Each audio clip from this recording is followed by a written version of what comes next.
지금 이 시각 여러분이 주목하는 뉴스 만나보겠습니다. 문화체육관광부가 홍명보 축구대표팀 감독 선임 과정에 대해 관련 규정이 지켜지지 않았다는 결론을 내렸습니다. 규정상 권한이 없는 이임생 기술총괄이사가 홍명보 감독을 최종 감독 후보로 추천한 부분을 지적한 건데요. 다만 홍 감독의 계약이 무효라고 판단하기는 어렵다고 밝혔습니다. 김종력 기자입니다. 축구협회에 대해 한 달 넘게 강도 높은 감사를 벌인 문체부.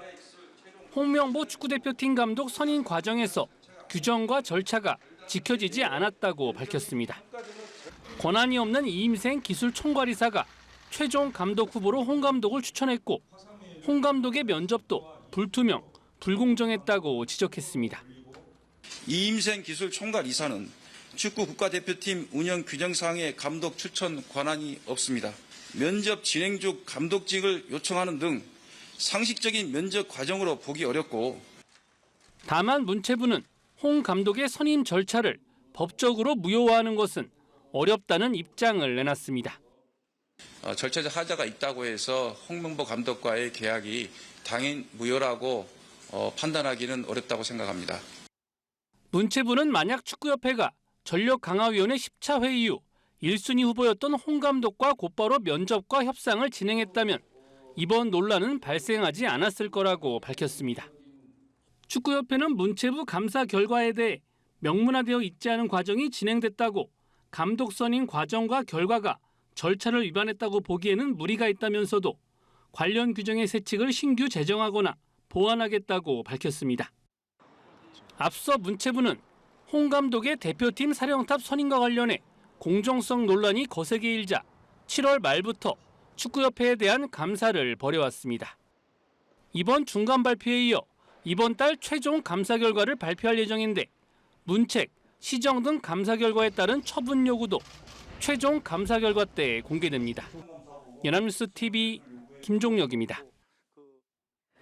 대한축구협회에 대한 문체부 감사 결과 클린스만 감독 선임 과정에서는 더 큰 난맥상이 드러났습니다.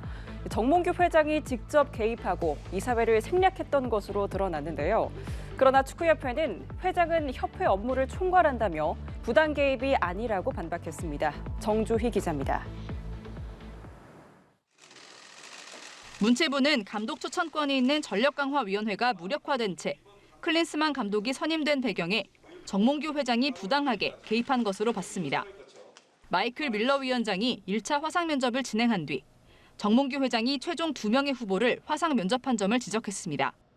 감독 추천 권한이 없는 정몽규 회장이 클린스만을 포함한 최종 감독 후보자 2명에 대해 최종 2차 면접을 진행했습니다.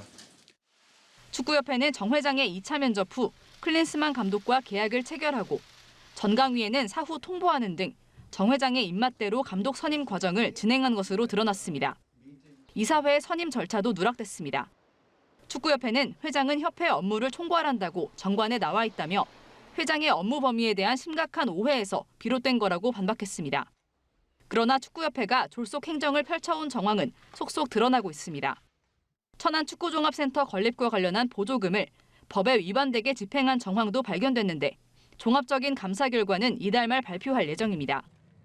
2022년 21억 원, 2023년 56억 원이 지원된 국고 보조금이 보조금의 관리에 관한 법률에 위반되게 집행된 정황이 있어 조사 중입니다. 정몽규 회장의 거취에 대한 압박도 커지고 있지만 정 회장은 사연임 도전 가능성을 열어둔 상태입니다. 저의 거취 문제에 대해서는 신중하게 대한민국 축구 발전을 위해서 모든 가능성을 열고 심사숙고해서 결정하도록 하겠습니다. 문체부가 정몽규 회장에 대해서도 처분을 요구할 계획이라고 밝힌 가운데 정 회장은 이달 국정감사에도 소환됩니다. 연합뉴스 TV 정주희입니다. 우리은행에서 이번에는 오피스텔 분양대금 대출 관련 금융사고가 발생했습니다. 허위 서류 제출이 의심되는 외부인의 55억 원 규모의 사기 혐의인데요. 올해 우리은행이 공시한 금융사고만 벌써 3번째입니다. 자세한 소식 장한별 기자가 전해드립니다. 우리은행이 자사 홈페이지에 올린 금융사고 공시 내용입니다. 55억 5,900만 원에 달하는 외부인 대출 사기건입니다. 우리은행에 따르면 이번 사건은 지난 7월 2일부터 8월 1일까지 우리은행 영업점에서 기업시설 자금의 담보로 잡힌 주거용 오피스텔 분양대금 대출 과정에서 발생했습니다. 제공해야 하는 정보를 고의로 누락하거나 허위 서류를 제출해 담보가치 평가에 혼란을 준 것으로 다수의 관련인이 의심되는 상황입니다. 우리은행은 8월 초 영업점 조사를 통해 이러한 사실을 발견했습니다. 다만 우리은행 관계자는 공시된 55억 원대의 사고 금액은 실제 피해 금액이 아닌 대출 취급 금액이고 대출금 회수 우려는 없다고 설명했습니다. 또 조사를 통해 사기 행각이 있었다고 판단되면 경찰에 고소할 계획이라고 밝혔습니다. 이자도 정상적으로 내고 있고요. 담보 여력은 충분해요. 그래서 뭐 나중에 회수하는데 크게 뭐 문제는 뭐 안 될 것 같은데 제출했던 서류가 뭐 사기라고 판단되면은 그 해당 관련인들을 이제 고발하려고 지금 하고 있거든요. 시중은행 중 유독 우리은행에서 금융사고가 끊이지 않고 있다는 점은 문제입니다. 올해 우리은행이 공시한 금융사고는 경남의 한 영업점에서 발생했던 횡령 사건과 손태승 전 우리금융지주 회장 친인척 관련 부당대출 사건에 이어 이번이 세 번째입니다. 잇따른 금융사고에 금융감독원은 오는 7일로 예정된 우리금융그룹과 우리은행에 대한 정기검사에서 내부 통제 미흡 등을 집중적으로 들여다볼 것으로 보입니다. 연합뉴스TV 장한별입니다. 9월 소비자 물가 상승률이 3년 6개월 만에 1%대에 진입하면서 전반적인 안정세를 보였는데요.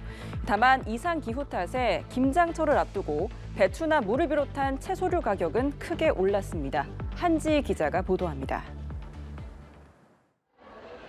통계청이 발표한 지난달 소비자 물가는 1년 전에 비해 1.6% 올랐습니다.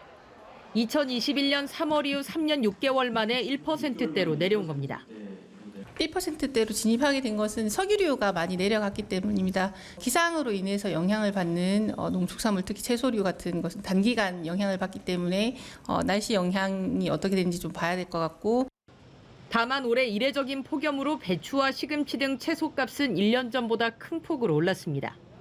배추 53.6%, 무 41.6%, 상추 31.5% 등 채소류가 11.5% 오르면서 농산물 물가를 견인했습니다.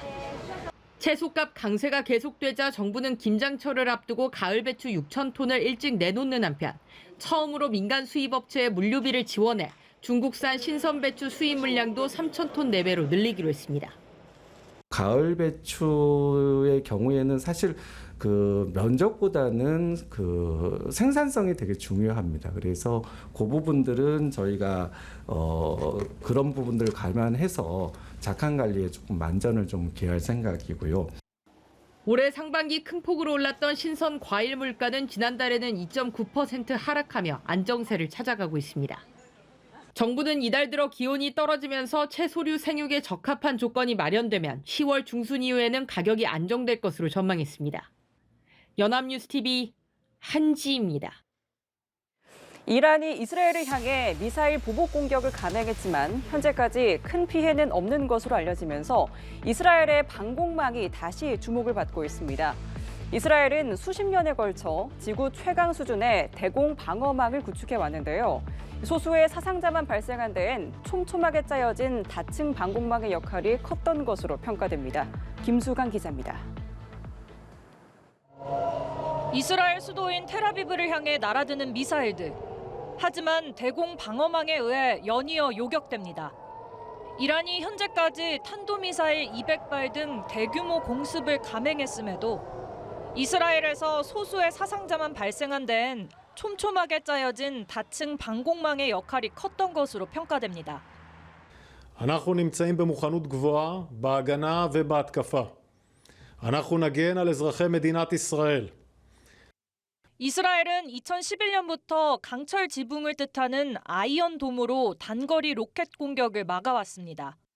단거리 로켓 요격의 세계 최고 수준으로 평가받는 아이언돔은 지난 4월 이란이 300기 이상의 공중무기를 동원한 공격을 퍼부었을 때도 99% 요격에 성공한 것으로 알려졌습니다.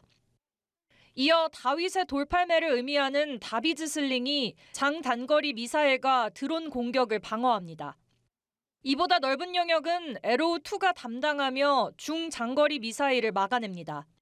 최상층은 에로우3가 방어하는데 이스라엘판 사드로 고도 100km 대기권 밖에서 장거리 탄도미사일을 요격합니다.